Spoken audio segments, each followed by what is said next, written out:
Right. I know I'm not walking, but I'm driving because that's the best I can do right now. So today I just want to talk about functional training. And there's a lot of you out there who say you call yourself functional trainers. You do functional training, but especially for most people, you're not training them for their functions. And having some sort of movements or movement skills that you're trying to work on that actually relates to general life. So sure, you might do some bicep curls, you might throw a kettlebell around, you might get the ropes out, but is that really functional? Is that what people really are doing day to day?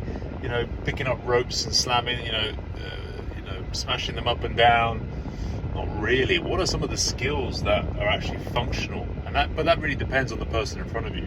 What has the person got to do all day? What do they have to be able? What are the stresses they're coming up against? Day in, day out. Look, I'm just thinking of a client of mine. A mother. She's got a newborn baby. She's getting up and down off the ground a lot, but she's postpartum, postnatal, not able to do that. So that's something we've been working on the last couple of weeks. Now we've been working on all different ways to get up off the ground from on her back. Because when I first met her, she couldn't even get out of bed. So that's a major thing. I'm struggling to get out of bed, causing pain, being uncomfortable, having to have help from her husband. This is something that we shouldn't have to put up with, something that needs to be fixed straight away. So for me, it was like, right, let's get working some of the patterns and the muscles and drilling in some of those skill sets. Some of you might work on kettlebell swings and Olympic lifts and all this type of stuff as kind of complex compound movements.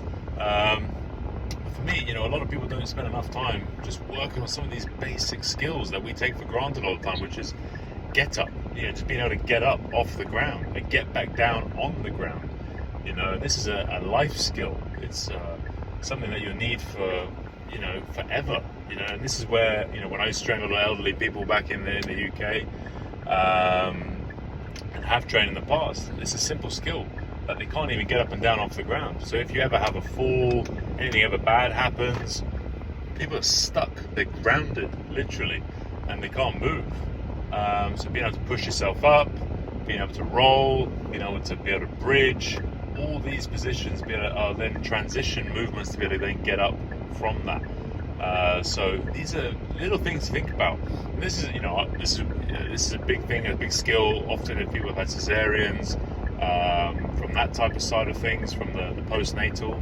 But then it's also for people who are obese. They struggle to get up, and if they go down, they can't. Or the elderly, they really struggle getting up and down. Or someone who's had a bad injury and they've got to relearn that pattern.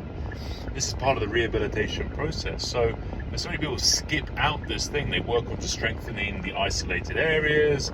They just work on maybe body composition, and they're just working on just getting them in the machines and getting just like strong in isolation, but not actually linking and integrating all these patterns into an actual sequence that is required for some people.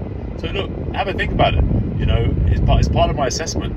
Even with good people, is how do you get up off the ground, especially for those demographics that I mentioned just earlier. It's part of my assessment process to see, can you get up off the ground or you can't get off the ground, and how well you do that, and how are you getting off the ground if you can get off the ground. It's a very, very important thing to be able to look at and to challenge, and then also train.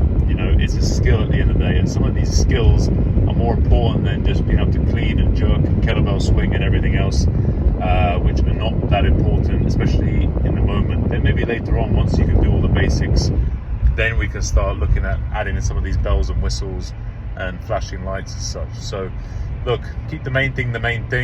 Make sure you're assessing with some of those populations if they can get up or not.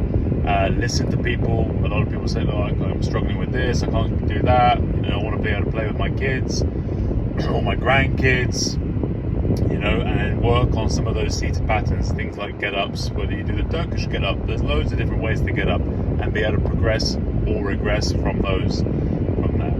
Okay?